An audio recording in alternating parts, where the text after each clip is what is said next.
సరే ఇది అంతా పక్కన పెట్టండి. వాడెవడో నూనె శ్రీధర్ అని, హరిరామ్ అని, ఇంకా 3-4 అధికారులంతా ఇప్పుడు వాడు మురళీధర్ రావు అరెస్ట్ అయ్యింది కదా, 100 కోట్ల రూపాయల సంపాదన వచ్చింది. ఎట్లొచ్చింది? ఏ డిపార్ట్మెంట్లో ఉన్నారు వాళ్ళు? ఇరిగేషన్లో ఉన్నారు. మరి ఇరిగేషన్లో దేనికోసం పనిచేసారు వాళ్ళు? కాళేశ్వరం మీద పనిచేసారు.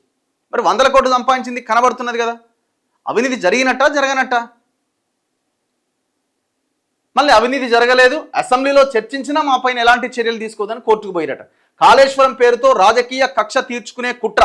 ఈ అంశంపై న్యాయస్థానం తేల్చే వరకు కాళేశ్వరం నివేదికను సస్పెండ్ చేయండి. హైకోర్టులో కేసీఆర్, హరీష్ రావు మధ్యంతర దరఖాస్తులు. మొన్న ఇద్దరు కలిసి 2 రిట్ పిటిషన్లు వేసిరు. హరీష్ రావు ఒకటి, ఈ కేసీఆర్ ఒకటి. అప్పుడు కోర్టు ఏం చెప్పిందంటే, అరే అది అసెంబ్లీలో పెడతామంటున్నారు కదా, ఇంకా ఏం లేనే లేదు, మీరు పిటిషన్ ఎందుకు వేసిరు అని చెప్పి ఆ పిటిషన్స్ని డిస్మిస్ చేసింది. ఇప్పుడు మళ్ళీ ఇంకా మధ్యంతర దరఖాస్తులు పెట్టిరట. లేదు వాళ్ళు అసెంబ్లీలో చర్చిస్తున్నారు, అసెంబ్లీలో చర్చించిన తర్వాత కూడా మా మీద ఏమి యాక్షన్ తీసుకోవద్దు, అసలు ఆ నివేదికనే సస్పెండ్ చేయండి అని.